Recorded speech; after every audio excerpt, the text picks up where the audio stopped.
Esse é o personagem aqui que nós vamos falar sobre ele agora, Jean-Jacques Rousseau, não é? Então vocês veem, 1712, 1778, ele morre um ano antes, né, da queda da Bastilha, do início da Revolução Francesa, e eu coloquei aqui como subtítulo a radicalidade da soberania popular. E eu discordo de algumas coisas do Rousseau, mas gosto muito de ler Rousseau e reler Rousseau, não é? Porque é apaixonante como ele escreve. E é um grande pensador, inclusive entre vocês, não é? Você tem lá o Emílio, né? Tem alguns autores que consideram esse livro, Emílio, escrito por Rousseau, como o fundador da pedagogia moderna, não é? Então é um intelectual de uma amplitude de raciocínio, de elaboração muito grande. Ele elabora desde obras de caráter da teoria política até romances, peças de teatro. Esse Emílio, né, que é uma obra da educação, que para quem estuda a teoria da educação deve obrigatoriamente ler o Emílio, né? Então é um personagem sui generis e muito interessante, né? E aqui as duas obras naquilo que nos interessa, né, que são duas obras que se referem ao contrato social. Primeiro, ele escreve Discurso sobre a origem e fundamento da desigualdade entre os homens. Brilhante, brilhante essa obra, tá? Que é publicada em 1754, a propósito de um concurso realizado pela Academia de Dijon, que propôs como tema qual a origem da desigualdade entre os homens e ela é autorizada pela lei natural? É uma obra brilhante, porém ele não ganha esse concurso. Só um parêntese aqui, Rousseau é um personagem extremamente interessante, não é? Ele não tinha um trabalho fixo, ele era um escritor e era muito comum ele escrever por encomenda e escrever para participar desses concursos em academia que aos vencedores, aos participantes, rendiam um bom dinheiro, não é? E ele tinha uma vida meio errante também, não é? Ele como personagem tem lá suas contradições, que a gente vai perceber nas próprias obras que ele vai escrever, isso é explícito com muita clareza, não é? Então aqui a primeira que eu ressalto é esse, que é uma obra que recomendo a todas as pessoas deveriam ler, que é Discurso sobre a origem e fundamento da desigualdade entre os homens, que é publicado aqui nesse período, 1754. Mas essa obra aqui, não é, ela faz uma crítica radical e profunda à sociedade existente naquele momento. Mas ela deixa um vazio, ela faz a crítica. Mas o que vem depois disso, o que ele propõe? Como era, vamos dizer assim, quase que uma obrigação, quer dizer, ao fazer crítica do absolutismo, tinha que apontar qual a solução para aquela situação de crise, né, existente. E aí ele vai escrever uma obra também importante, que é muito mais famosa do que essa primeira, que é do contrato social, né? O contrato social é publicado em 1762, né? E aí eu queria ressaltar aqui, quer dizer, que essas duas obras elas se complementam, elas são complementares, né? E eu recomendo, insisto, que ao ler uma deve ler a outra, ao ler uma deve ler a outra, né, para entender melhor o que ele está colocando, né? Então Rousseau, eu disse aqui, talvez, né, talvez para não comprar muita polêmica, né, mas eu considero que ele é o intelectual mais radical deste período, né, e que ele possui uma vasta e diversificada obra intelectual, o Emílio que eu já citei para vocês, que muitos de vocês possivelmente já tenham lido, tenham estudado, mas quem não leu, né, é um pouquinho grosso, mas é bom fazer um esforço para ler, não é? E ele escreve vários ensaios, peças teatrais, ele tem uma obra imensa, não é? Então é um intelectual, diria assim, multifacético e multilateral, utilizando um termo anterior.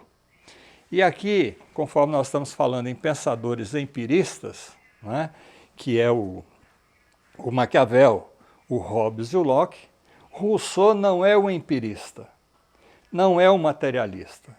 Ele é, por alguns estudiosos, considerado um pré-romântico, porque logo depois desse período vai surgir um movimento na literatura e nas artes chamado de romantismo. Não é? E ele, mesmo tendo vivido neste momento, ele não pode ser considerado um iluminista. Por que ele não pode ser considerado um iluminista?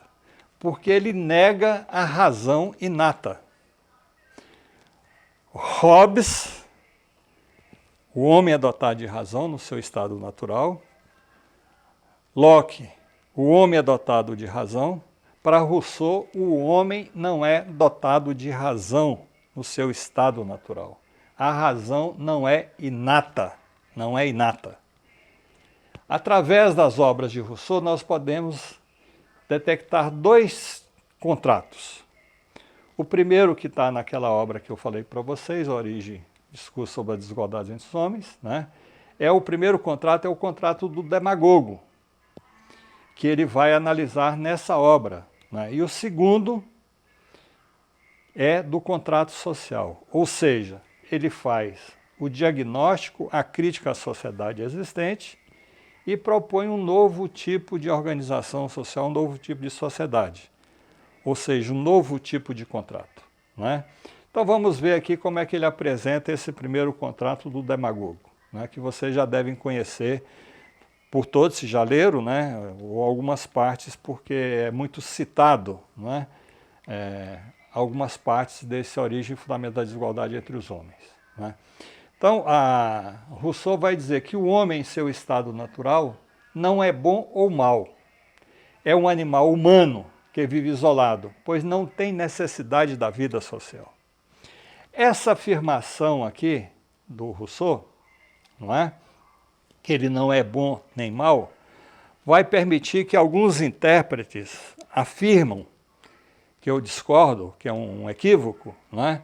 Que para Rousseau o homem no seu estado natural ele é bom. A ideia do bom selvagem. Nas minhas leituras, no meu entendimento, isso não é Rousseau. Não é Rousseau. Não é? Porque Rousseau diz claramente, o homem no seu estado natural, ele não é bom ou mal. Por que ele não é bom ou mal? Porque ele é um animal humano, que vive isolado.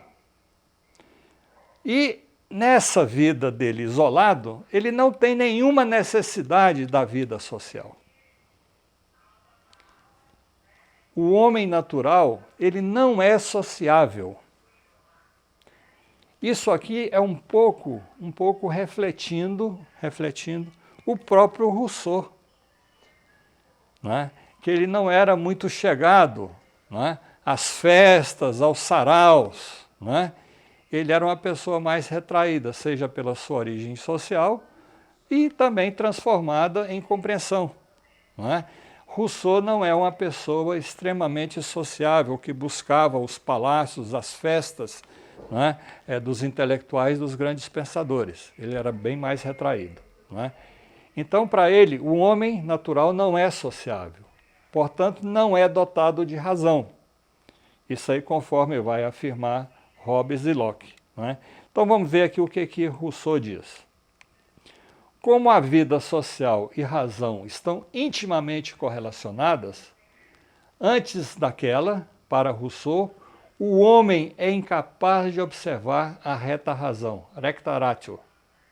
Esta somente vem tornar-se guia do comportamento humano depois de desenvolvida a sociabilidade.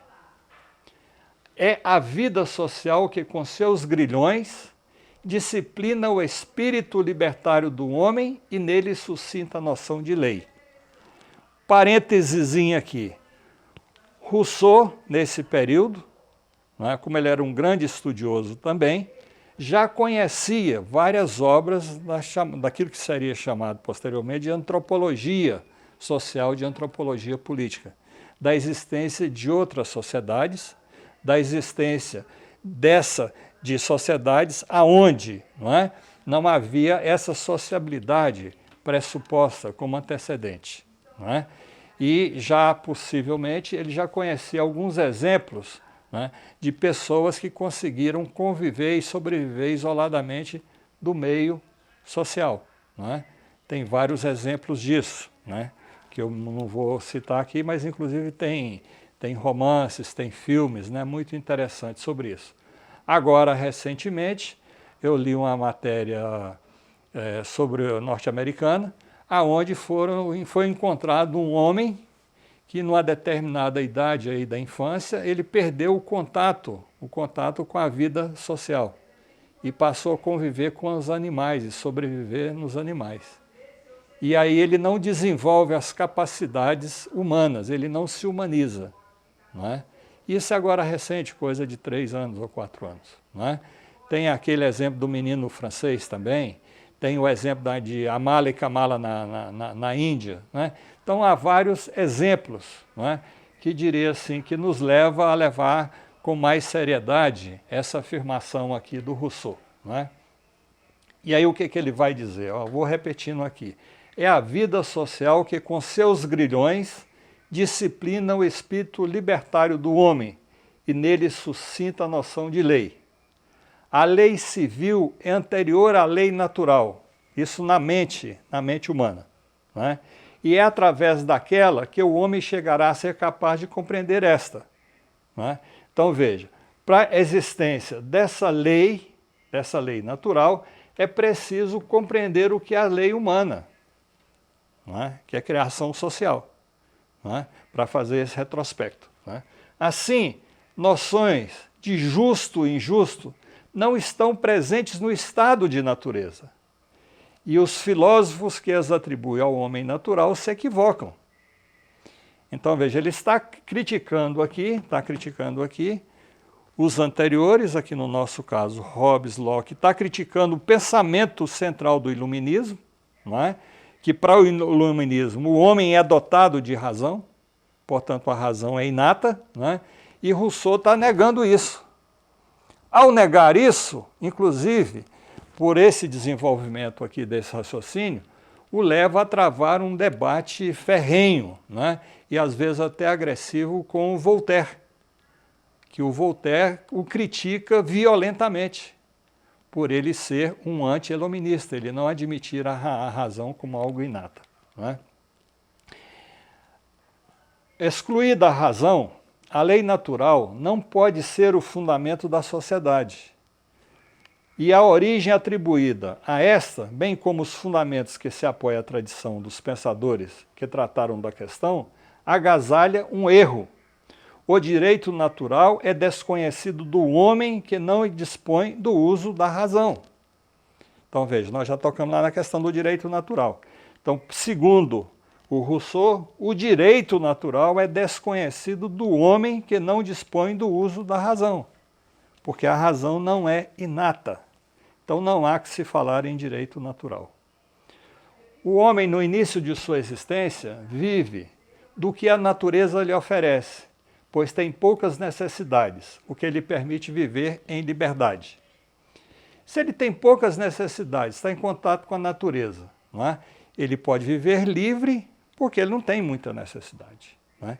Então, o homem em estado natural e vivendo em estado de natureza, no início de sua existência, encontrava-se em um estado de graça, em liberdade e feliz. Tal foi a vida de um animal limitado inicialmente a puras sensações e aproveitamento apenas dos dons que lhe oferecia a natureza. Vivia feliz como um animal humano. Nesta condição, ele possui 2 sentimentos, 2 instintos. E aqui é importante esse elemento aqui, que ele vai dizer, possui 2 sentimentos e 2 instintos. Não é? Que um pouco aqui eu entendo isso aqui um pouco como autobiográfico. Não é? Ou seja, um sentimento relativo ao indivíduo, responsável pelo amor próprio, pelo medo da dor, pelo horror à morte, pelo desejo de bem-estar. Esse sentimento dispersa os homens, levando-os à procura de uma vida isolada. Ele tem medo dos outros, ele não quer viver com os outros. Não é? Ele procura o quê? Viver individualmente sozinho. Não é? Porém, ele tem um outro sentimento, um outro instinto, que é o relativo à espécie, não é? Que o une aos outros homens, ao amor, ao bem e à solidariedade. Então é justamente nessa dualidade desses dois instintos que, como instinto permanece em toda a sua vida, é um de buscar se isolar, viver isolado, não é? Não estabelecer contato com os outros, e outro é o da espécie, que o leva a essa vida em sociedade. Então, vivendo neste estado natural, o homem teve de confrontar-se com dificuldades e aprendeu a superá-las. Veja, com esses dois instintos. Construiu choupanas e, distanciando-se do estado animal e buscando sua sobrevivência, passa a vida em sociedade. Forma a família e a diferenciar a ação dos dois sexos, que coabitando em uma habitação comum, surgem os primeiros progressos do coração, que originam o surgimento do amor conjugal e do amor paterno. Então veja, essa vida com outros, essa vida social, é que leva ao surgimento do sentimento e, consequentemente, da razão, não é? Então veja, não é inato, ao contrário dos outros. A razão não é inata, é construção social. Então aqui, cada família se tornou uma pequena sociedade, ainda mais unida, por serem a afeição recíproca e a liberdade seus únicos laços. E foi então que se estabeleceu a primeira distinção na maneira de viver dos dois sexos, que até então era uma só. Aqui tem o machismo, né, inevitável do período, né? Então ele vai dizer, as mulheres tornaram-se mais sedentárias e acostumou-se a cuidar da cabana e dos filhos, enquanto o homem ia buscar a subsistência comum, não é? Primeira grande manifestação aqui do machismo de Rousseau, não é? Assim, vivendo, né, numa sociedade familiar, né, o homem passa a ser dotado de razão. Essa vida em sociedade é que passa ele a desenvolver a razão. Ele então torna-se racional, passa a ser pensante, ou seja, transforma-se, e veja a palavra que ele utiliza. Essa vida em sociedade que leva ele ao amor, leva ele à convivência, à paz, não é? Essa vida em sociedade que vai transformando, dotando ele de razão, não é? Vai transformando esse animal, em estado natural, em um animal depravado. Veja, em um animal depravado.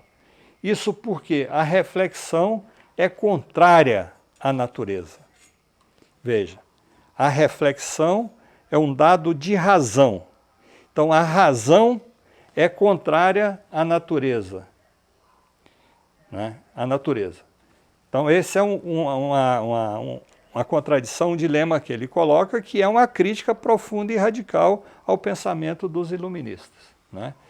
Porém, o homem expandiu-se, suas dificuldades de sobrevivência multiplicaram-se. Ao mesmo tempo, tornou-se superior aos demais animais. Associou-se a outros, formou grupos de caçadores e tribos de pastores. Tá?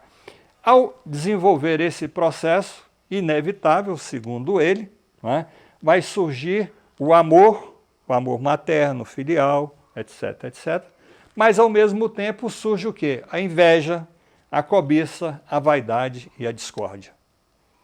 Portanto, a vida social é que leva o homem à razão, que é contrária e uma negação da natureza, pois impõe uma servidão social.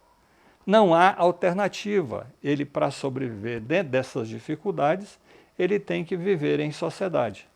Ao viver em sociedade, ele passa a ser um animal depravado. Ele passa a ser vítima de uma servidão social.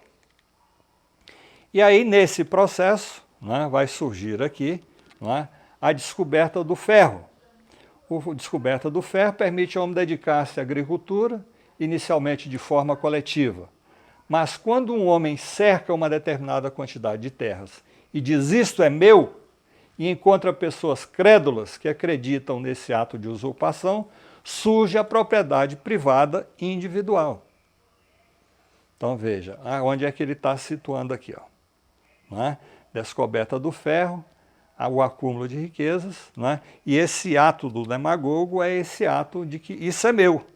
E quem acredita nisso vai se submeter àquele que se estabeleceu a propriedade, né, individual. Desta forma, o homem é arrancado do contato com a natureza, de seu estado natural. É consumado assim, com a propriedade privada individual, é consumado assim o pecado original, que leva à desigualdade, à inveja, à maldade, à concorrência, às guerras. Ou seja, a vida em sociedade, nessas condições, é uma desgraça, que ele chega a utilizar essa palavra, não é?